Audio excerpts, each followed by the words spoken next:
The first Queenslander to be found guilty of helping someone else commit suicide has been sentenced to 3 years jail, but could be paroled after 6 months.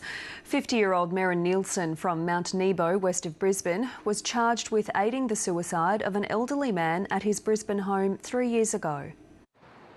The jailing of Merin Nielsen for assisting a suicide will set a precedent.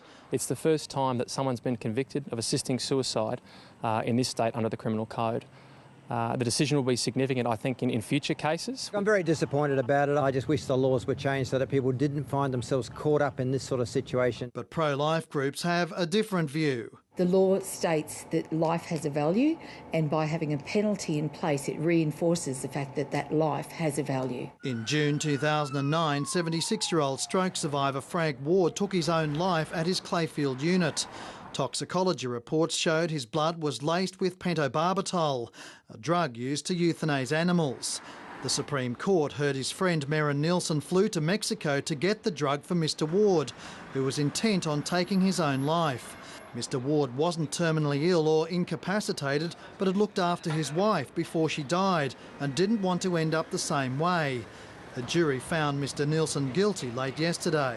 In sentencing, the judge said Mr Nielsen had told investigating police hundreds of lies, dishonesty, which indicates a lack of remorse. She added you had a personal financial interest in the death because you became the sole beneficiary of his will. No, it's probably not a good look, but I mean the reality was that Frank decided to give the money to whoever he wanted. This is a person who acted out of compassion to try and help his friend. I think we need to focus a lot more on compassionate palliative care rather than the ending of a life. Nielsen was sentenced to 3 years jail with a parole release date set down for August. James Kelly, ABC News, Brisbane.